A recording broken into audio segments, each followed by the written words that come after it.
Assalamu alaikum, and today we're going to talk about passion. As you can see, I'm a bit passionate about the passion itself. So passion is actually in the book, we discussed 7 steps. It's actually the second step. We talk about purpose and passion that goes to building a product. So if you remember from the previous one, we talked about, okay, what is my purpose?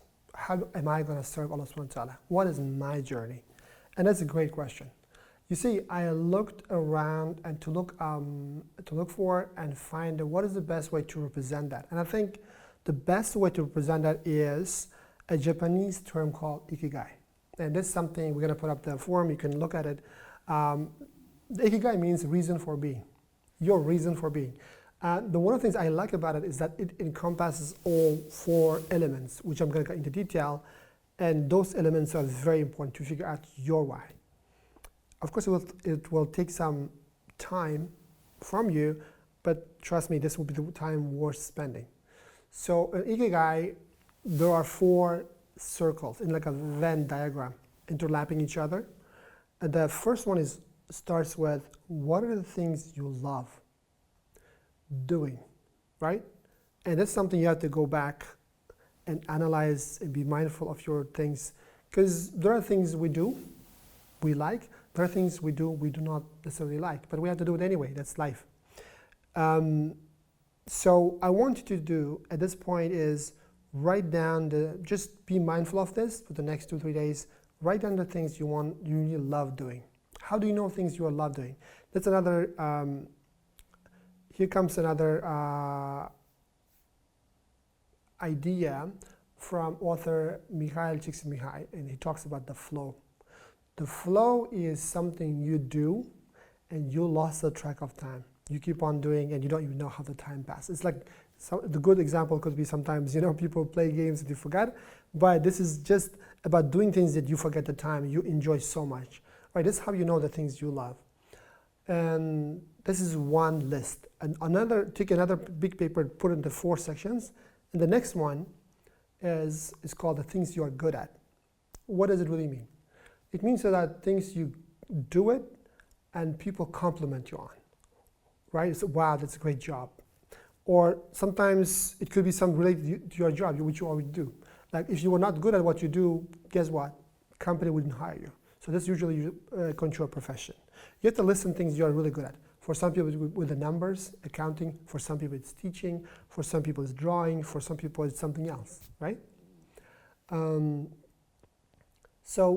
And the third category is, what are the things that are really, really helpful that benefits people?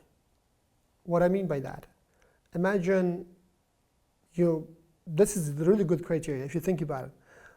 For example, you say, oh, I love lying on the beach. You may love it, you don't know how the time passes. You may be good at it as well. You may be lie there hours. So the third question is a good criteria to figure out, does it really help people or does it only help you? Right? Are you selfish or are you going to help? Like you see, if the lying on the beach is not going to help anybody except you. So that's why that doesn't work. That's why what you want to ask is that you will look at the things you do, you're going to filter this. Which of these things I like actually benefits people, right? You want to figure out. And probably you want to take this list and put here, and the third one, okay, you may love 5 things, you're good at another 5 things. Out of these things, which are the things that actually benefit people? How do you know? Those are usually help other people, to serve other people, right? And that's what I want you to write down. Number 4 is, how can you get paid by doing that? And that's another great filter. Why? Because the whole purpose of the book and the whole journey is that we want to figure out the things you love, things you're good at, and we want to make sure that's beneficial to people, and also you can make a living out of this.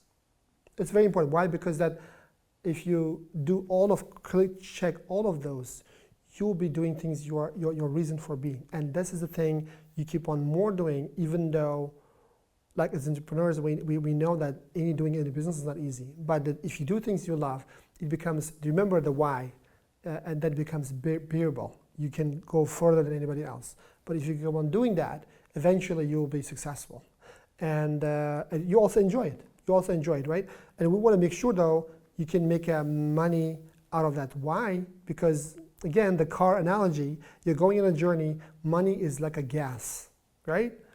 Without gas, only so much you can go, and then it stops. So if you can tie all of this, things you love, things you're good at, and things that are beneficial to people, right?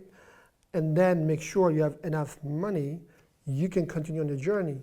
And the last but not the least, we want to add on the Ikigai is that you tie all of those to the serving to Allah subhanahu wa ta'ala.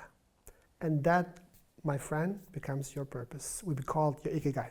So those are your 4 questions. You're going to go, write down what the things you're good at, things you love, and filter those things that are beneficial to people, and also filter those things you can actually get paid. Does it make sense? That's it for today, and I will see you in the next video.